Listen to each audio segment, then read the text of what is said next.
Veja que coisa interessante, esse livro Herança de Maria. Eu estava separado dela, estava brigado com ela, fazia 7 anos, aquilo me incomodando, e eu ia lidar na chácara, já conhecia a Dalva, minha mulher, e começava a lidar na chácara, e eu ficava pensando na minha mãe, não, eu estou certo em brigar com ela, porque ela fez isso, ela fazia aquilo, ela quer controlar a vida de todo mundo, porque ela é uma megera, quer não sei o quê, e ela lá morando sozinha, com meu pai já com derrame, já doente, depois meu pai morreu, e eu ainda brigado Quando com você ela. está falando, posso mostrar as fotos que constam no Pode. início do livro? Então, Aí a minha Domingos mãe, incluiu as fotos. minha mãe no começo, muito bonita, e eu, meu pai e minha irmã em Aparecida do Norte, onde todo ano as famílias naquele tempo iam, né, visitar Aparecida, antes de ir para a praia. Primeiro a gente se enchia de roupa em Aparecida e depois tirava toda a roupa na praia. Né? Bom, então, eu esqueci o que eu estava falando. Sim, desculpa. eu brigava, eu ficava lidando na chácara, emburrado, amargurado, justificando para mim mesmo porque que eu tinha razão de brigar com a minha mãe. Até que a Dalva me pegou pelo colarinho e falou, vamos visitar sua mãe. Sua mãe pode estar velhinha, ela pode ter mudado, pode ter deixado de ser essa megera, e se não deixou, nós vamos perdoá-la e compreendê-la. É irracional você fazer isso. E me pegou e levou para visitar minha mãe, e minha mãe tinha virado uma velhinha, não conseguia mais controlar a vida de ninguém, estava precisando de apoio, era apenas a minha mãe que eu aprendi a respeitar e amar novamente. Foi um renascimento para mim. Né? E aí, eu já tinha começado a escrever um livro, que chamava-se Coração de Pilão. Era um livro de memórias familiares, cheio de fotos, tentando entender e justificar e iluminar sob a luz da psicologia e não sei o quê, aquela relação conflituosa entre ela e meu pai, eu e eles, aquela tudo. Né? Aí ela veio morar com a gente, comigo, e começou uma relação maravilhosa, nos anos que ela morou lá. Aí eu mudei esse livro. Ele passou a se chamar Cacos de Mosaico. Cacos de Mosaico. Tirei aquelas fotos todas, deixou de ser um livro de memórias familiares, passou a ser um livro de as boas memórias, os cacos que compõem o mosaico de lembranças de uma família. Aí minha mãe entrou numa fase terminal. Começou a ficar doente e eu vi que ela ia morrer. Isso durou uns 6 meses, ela começando a deixar de se alimentar, alimentada só pela boca, por seringa, né, aquela seringa sem agulha, que a gente tira e dá aquela solução nutritiva que está aí no livro. E depois, a certa altura, faltando 1 mês, 2 meses para ela morrer, eu comecei a pensar no que ela tinha me pedido, que ela não queria mais ir para o hospital, não queria sofrer, não queria virar vegetal, que ela queria morrer na cama dela, no quarto dela, na casa dela. E que ela não queria mais ir para o hospital, que da última vez ela foi amarrada na cama porque ela se agitava, ela queria levantar e tal. E eu fiquei com aquilo, falei com a Dalva falou, deixemos ela morrer em casa. A partir de certa altura, a gente dá a sua alimentação e não tem que prolongar nada, entrar em intubação, nada disso. Comuniquei a Unimed disso, e o programa médico de família, que ia visitá-la também, comuniquei, eles entenderam. Né? E aí eu vi que eu tinha um outro livro nas mãos. O que eu tinha era um romance, misturando as lembranças de vida com esse drama de você ter ou não que abreviar a vida de sua mãe. E nesse meio tempo, o Código de Médica Ética mudou, autorizando as pessoas a fazer eutanásia.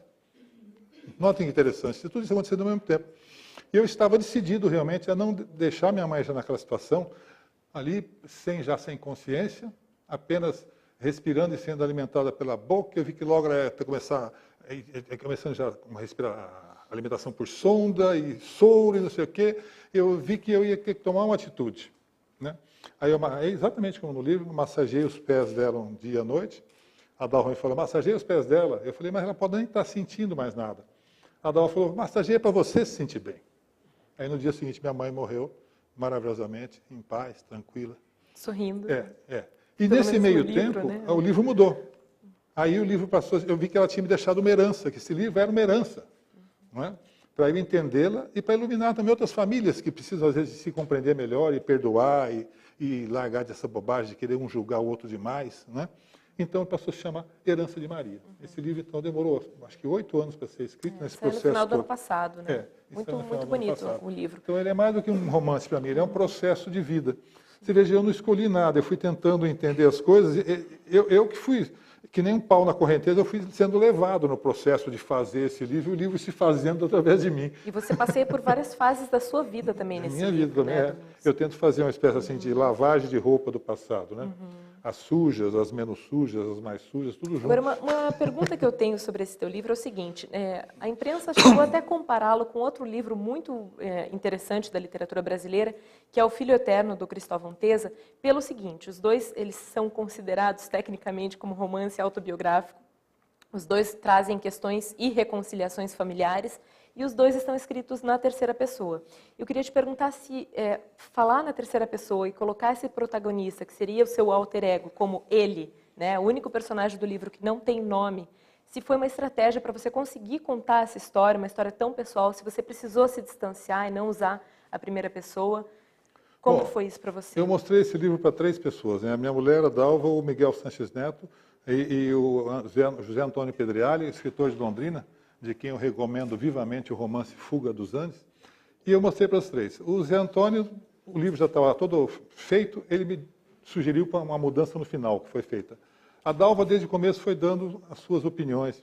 Mas essa mudança da primeira pessoa, o livro foi escrito na primeira pessoa. É mesmo? Só na última versão é que eu passei para a terceira pessoa. O livro já estava todo escrito quando eu reformulei-o para a terceira pessoa. E por que você fez isso? Eu notei que criou um distanciamento mais que não ficava muito emotivo demais e me preservava um pouco, sabe? Porque tem muita gente que ia falar, ele quis matar a mãe, eu fiquei com medo disso, sabe? E minha mulher me preveniu, falou assim, vamos dizer que você quis matar a sua mãe. Eu falei, mas eu quis mesmo.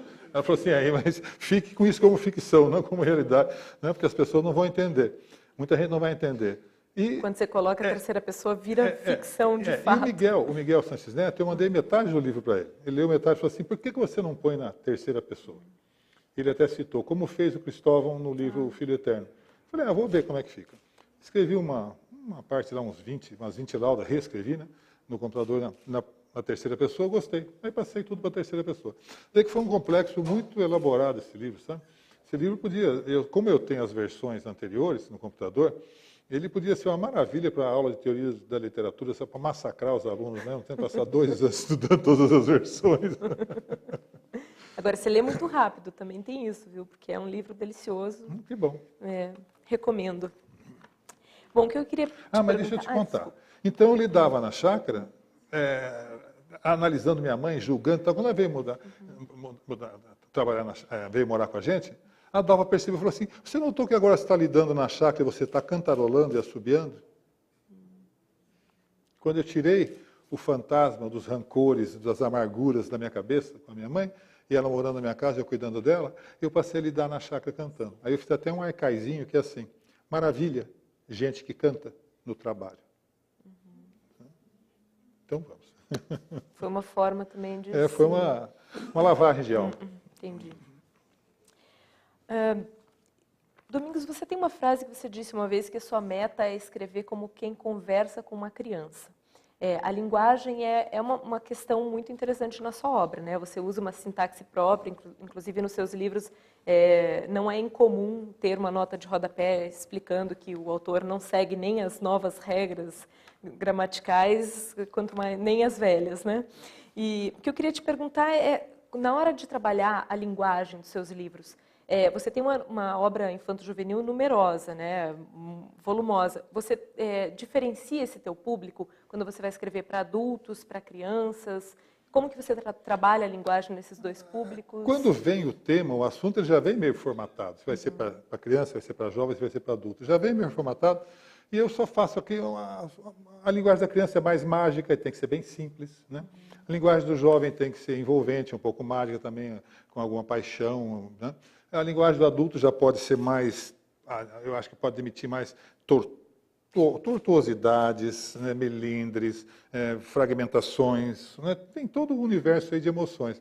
Porque você não pode querer fazer uma literatura para jovem, querendo colocar no colo do jovem coisas tormentosas, né? Colocar Fausto para um jovem ler, né? Como fazem no colegial, né? Dão Dom Casmurro para o jovem ler. Eu acho um castigo dar Dom Casmurro para o jovem ler. Né? Eu acho que deviam dar para o jovem ler de Machado de Assis, dar o Alienista, por exemplo, né? Que é mais fininho, mais levinho, mais gostoso, abre a cabeça e tal, né? Enquanto Dom Casmurro, acho que fecha a cabeça do jovem. Sabe? O jovem fica achando que é melhor me matar, né? Dom Casmurro se recomendaria para que idade, assim? A partir dos 20 e poucos anos, né? Quando você for ter uma visão mais pessoal, mais própria da vida, né? Porque se você não tiver a visão própria da vida, você lê aquele livro, você vira um pessimista, nihilista, né? Você fica achando que a vida é uma droga, né? Mas você falou de linguagem. Essa frase, eu quero escrever como quem conta uma história para uma criança, é derivada de outra frase, de Picasso. Levei 50 anos para aprender a pintar como uma criança. Né? Na verdade, a busca da simplicidade, eu acho que é a maior dificuldade. O seu Celso Garcia tinha uma frase que eu acho maravilhosa, sabe? Complicar é fácil, simplificar é difícil. Sabe? Você fazer uma obra arquitetônica cheia de rebuscamento e coisa, é fácil, sabe? Agora, fazer uma coisa clean, funcional, bonita, com poucos traços, é difícil. Sabe? Assim, você fazer um poema simples, né? Vou citar do Leminski. À noite, me pinga uma estrela no olho e passa. Né? Simples. Que graça que tem isso aí? Tem a graça toda de ter uma graça que você não consegue nem definir por que tem graça isso. À noite, me pinga uma estrela no olho e passa. Não tem rima, não tem métrica, não tem ritmo, é apenas um pensamento solto. É todo gracioso. Essa é a suprema dificuldade, sabe? Você pegar um poema de Drummond, né? Eu ensino uma canção que faça acordar os homens e adormecer as crianças. Que simplicidade. Mas isso a graça toda está nessa simplicidade. É isso que eu persigo. Né? Fazer uma coisa que não pareça rebuscada, que não pareça que eu sentei para fazer aquilo, que eu me preocupei, que aquilo é literatura. Quando eu comecei a escrever, eu tinha lido toda a obra de Zé de Alencar. Foi uma das coleções que minha mãe me comprou, foi toda a obra encadernada de Zé de Alencar. Né? Tudo aquilo. Eu li tudo aquilo. E me dava raiva quando a ação estava desenvolvendo, aquilo estava gostoso, estava bonito. Aí ele parava para descrever um poente, ficava uma página e meia, 2 páginas descrevendo aquele poente. Ou então uma paisagem, ou então o semblante de uma moça, da donzela lá do livro. O semblante dela. Aquilo me irritava. Aquilo era muito literário. Então, quando eu comecei a escrever, eu quis fazer uma literatura que não parecesse literatura, que parecesse a vida. Que é a grande obsessão de Graciliano Ramos e Hemingway, que foram meus grandes mestres. Na síntese, na simplicidade, na objetividade expressiva. Fazer uma coisa, por exemplo, você vê um grande dançarino, ele faz poucos gestos, poucos movimentos, mas todos são graciosos e densos e tensos e ao mesmo tempo graciosos. Né? Eu vi lá o Kazuo Ono dançando em Londres, ele fazia uns gestozinhos, parecia assim que nem estava dançando, mas aquilo você não conseguia deixar de olhar e achar gracioso. Né? Você vê Nureyev dançando, né? Ele parece que faz com a maior facilidade, abre as pernas e paira assim, a quase 2 metros de altura. Você fala, que coisa, nossa, que parece uma borboleta. Né? E, no entanto, ninguém conseguia repetir aquele salto dele. Né? Que era muito simples, e sem rebuscamento, ele dava 2 passinhos e tchau. Né? Outros dão 30 passos e plau. Né? Então, a arte, para mim, a arte suprema é essa, da simplicidade com graça.